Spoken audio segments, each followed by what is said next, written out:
어제 김건희 특검을 마지막으로 윤석열 전 대통령 부부와 관련된 3대 특검 수사가 모두 마무리됐습니다. 이 가운데 김건희 특검은 가장 많은 의혹을 수사한 동시에 관련 논란도 끊이지 않았었는데요. 이 내용은 법조팀 한솔 기자와 함께 짚어보도록 하겠습니다. 네, 한 기자, 어제 김건희 특검 수사 결과가 나왔는데 내용이 워낙 많았어요. 이 부분부터 좀 짚어봐야 될 것 같습니다. 네, 김건희 특검팀이 출범하면서 들여다보겠다고 한 의혹은 크게 16가지입니다.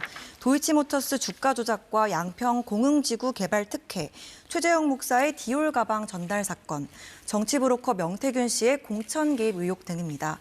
특검팀이 반년 동안 김 여사 관련 의혹 31건을 수사했는데요. 이 가운데 재판에 넘긴 인원은 김 여사를 포함해서 56명입니다.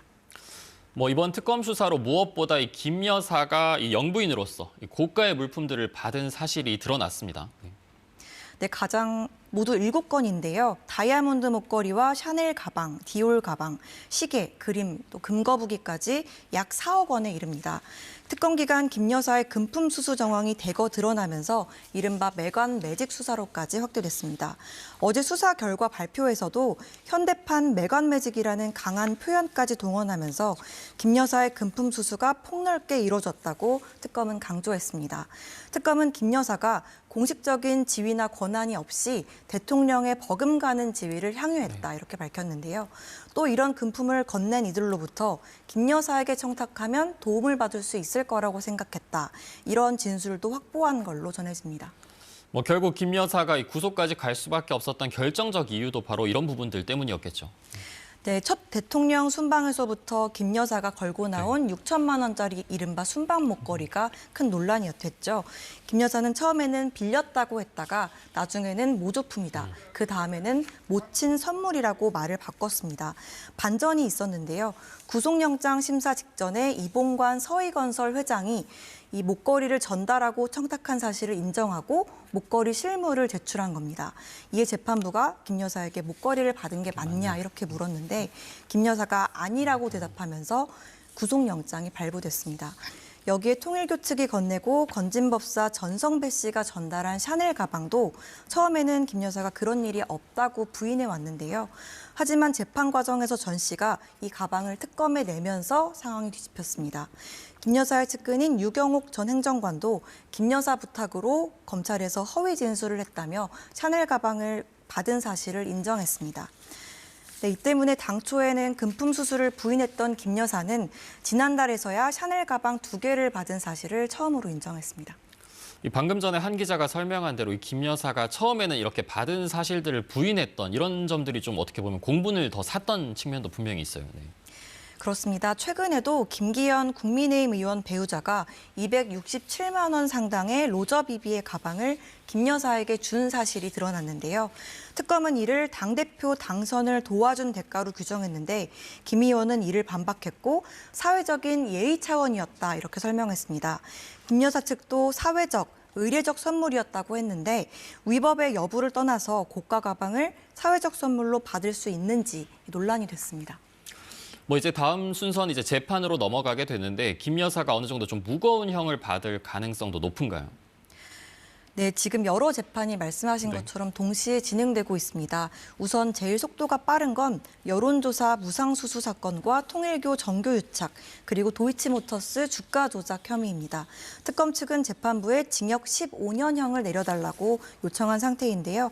이 선고는 내년 1월 28일에 내려질 예정입니다. 사실 이게 금품 수수 액수가 좀 상당하잖아요. 수억 원에 이르는데 이게 향후 재판에서 좀 어떤 영향을 미치게 될까요? 네, 금품 수수 부분을 특검팀은 특가법상 알선수재 혐의로만 기소했습니다. 보통 청탁을 받고 금품을 받으면 뇌물죄가 아니냐고 생각하기가 쉬운데요. 뇌물죄는 공무원이나 공직자에게만 해당하기 때문에 그 공무원이 아닌 김 여사에게는 알선수재 혐의만 적용됐습니다. 다만 윤 전 대통령이 이를 알았거나 개입했다면 윤 전 대통령 부부를 뇌물죄의 공범으로 기소할 수는 있습니다. 하지만 특검은 부부간의 일이라서 증거를 찾기가 쉽지 않다면서 경찰로 사건을 넘긴 상태입니다.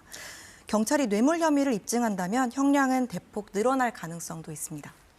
네, 그렇다면 이번에는 윤석열 전 대통령 재판 상황도 좀 알아보겠습니다. 상당히 많은 재판이 걸려 있는데 이제 앞으로 어떻게 진행될지 설명을 좀 해주시죠. 네, 이제 윤 전 대통령이 받는 재판은 모두 8개에 달합니다. 우선 내란 우두머리 혐의 재판이 있고요. 여기에 내란 특검이 계엄 명분을 만들기 위해서 북한 도발을 유도하고자 윤 전 대통령이 평양에 무인기를 보냈다는 혐의를 추가로 재판에 넘겼습니다. 또 공수처의 체포 집행을 방해했다는 특수 공무집행 방해 등 혐의 재판도 있습니다. 김건희 특검에서는 명태균 무상 여론조사 수수 관련 정치자금법 위반 혐의와 또 대선 후보 시절 허위 사실을 공표했다는 공직선거법 위반으로 기소했습니다. 여러 개의 재판이 최근까지도 계속 진행이 됐었는데 이 결과가 언제쯤 나올 것으로 보나요? 네, 가장 속도가 빠른 건 내란 특검이 기소한 체포 방해 혐의 등 재판입니다. 내년 1월 16일에 1심 선고가 나올 예정이고요. 이 재판에선 특검이 징역 10년을 구형했습니다. 구속 만료 이틀 전에 선고가 예정돼 있는데 윤 전 대통령이 출소할지 여부도 관심을 끌고 있습니다. 또 핵심 혐의이자 무기징역 혹은 사형까지 선고받을 수 있는 내란 우두머리 혐의는 내년 2월 중에 선고가 나올 걸로 보입니다. 네, 이제 3대 특검 수사는 마무리가 됐는데 그렇다면 이제 모든 수사가 다 끝이 났다 이렇게도 말을 할 수 있을까요? 네, 3대 특검은 윤 전 대통령과 김 여사를 포함해서 모두 28명을 구속하고 121명을 재판에 넘겼습니다. 하지만 남은 숙제도 많은데요. 말씀하신 것처럼 종묘 차담의 의혹 등 수사기간 내에 해결하지 못한 사건이 많아서요. 이 많은 사건들은 국가수사본부로 이첩돼서 이제는 경찰에 몫이 됐습니다. 다만 여권에서는 제2특검을 다시 출범시키자는 논의까지 나오고 있습니다. 네, 여기까지 듣겠습니다. 지금까지 법조팀 한솔 기자였습니다.